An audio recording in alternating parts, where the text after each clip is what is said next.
Grow bags purchase చేశాను. దీని దగ్గర మీ దగ్గర షేర్ చేసుకుంటాను. నేను ఇది ఓపెన్ చేస్తాను. ఇది వచ్చేసి 12x12 గ్రో బ్యాగ్స్ అండి. ఇది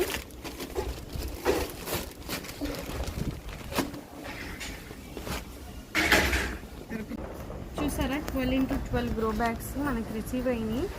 దానికి 10 పీసెస్ వచ్చేసి 270 రూపీస్ పడింది. అంటే ఒకటి నాకు 27 రూపీస్కే పడింది. ఈ మనకి గ్రో బ్యాగ్స్ వచ్చేసి మనకి 5 to 7 ఇయర్స్ వరకు యూజ్ చేసుకోవచ్చండి, ఏం అవ్వదు. చూసారు కదా, ఇలాంటి 10 వచ్చినాయి. కానీ దీనికి డ్రైనేజ్ హోల్ అయితే ఏం ఇవ్వలేదు, మనం పెట్టుకోవాలి.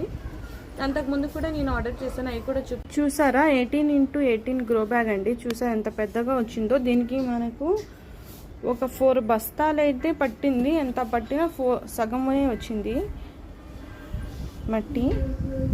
చాలా పెద్దగా ఉన్నాయి. దీంట్లో అయితే నేను ఫ్రూట్స్ ప్లాంట్స్ పెట్టాను. ఇలాంటివి అయితే నేను 6 తీసుకున్నానండి. నాకు ఈచ్ వన్ వచ్చేసి 60 రూపీస్ అలా పడింది. 18x18 grow bags. ఈ స్టాండ్ కూడా చూసారా చాలా స్ట్రాంగ్గా ఉంది. ఇది కూడా నేను ఫ్లిప్కార్ట్లోనే ఆర్డర్ చేశాను. నాకు 24 వచ్చినాయి. నాకు ఈ 4 ఒక కలిపి నాకు 280 రూపీస్ అలా పడింది. మొత్తం పెట్టాను. డీటెయిల్గా నేను ఏం ప్లాన్స్ పెట్టానో మీకు మళ్ళీ చూపిస్తాను.